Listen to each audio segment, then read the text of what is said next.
শনিবারের তুলনায় রোববার প্রথম রোজার সকালের চিত্র বলছে বাজারে ক্রেতার উপস্থিতি তুলনামূলক কম, যার প্রভাব পড়েছে দামের উপর। বিক্রেতারা বলছেন রুই, মৃগেল, কাতলা সহ প্রায় সব ধরনের মাছের দাম কমেছে 20 থেকে 30 টাকা।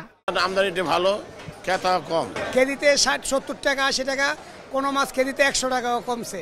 এদিকে ক্রেতা কমেছে মাংসের বাজারেও। গতকাল 780 থেকে 800 টাকায় গরুর মাংস বিক্রি হলেও আজ পাওয়া যাচ্ছে 750 থেকে 780 টাকায়। কিছুটা কমেছে খাসির মাংসের দামও। আমরা তো ওই জায়গা থেকে কম দামে আনতে পারতাছি না।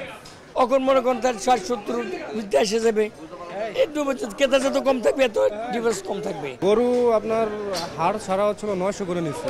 ইফতার উপলক্ষে চাহিদা বেড়েছে রসালো ফলের, এই সুযোগে বাড়ছে দাম। কেজি প্রতি মান ভেদে মালটা 300 থেকে 350 টাকা, আপেল 300 থেকে 400 টাকা, কমলা 300 থেকে 350 টাকায় বিক্রি হচ্ছে। এছাড়া তরমুজ বিক্রি হচ্ছে 60 থেকে 65 টাকা কেজিতে।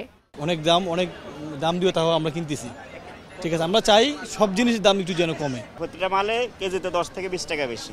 এই আঙ্গুর নিলাম 470 টাকা কেজি, আর মালটা নিলাম 290 টাকা কেজি। এদিকে বেড়েছে সালাদ বানানোর উপাদান, টমেটো, লেবু ও শসার দাম। বেড়েছে বেগুনের দামও। বিক্রেতাদের দাবি সরবরাহ কমায় দাম বাড়ছে। টমেটো 30 টাকা হয়ে গেছে গা, তো দাম অতিরিক্ত না, তা আমাদের জনগণ কি খাবে? কদিন আগে 30 টাকা কেজি বেগুন ছিল, সেগুলি 100 টাকাও চায়, 60 টাকাও চায়। আমি যখন 20 টাকা 30 টাকা কিনছি, 30 টাকা 40 টাকা বেচছি। এখন 50 টাকা কিনে আনতে 60 টাকা অবশ্যই বেচতে হইব।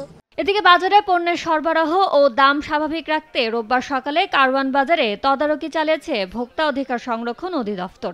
বিশ্বে লিমিটেড সবজি পাওয়া যায়, যেহেতু চাহিদার তুলনায় সরবরাহ কম, এটা বাজার নিয়ন্ত্রণে বাস্তবতা একটা কাজ করে। রমজানে ভোক্তা স্বস্তি ও বিক্রেতাদের যৌক্তিক মুনাফা নিশ্চিত করতে অধিদপ্তর তৎপরতা চালিয়ে যাবে বলে জানানো হয়েছে। ইয়ানুস শিফাত, সময় সংবাদ, ঢাকা।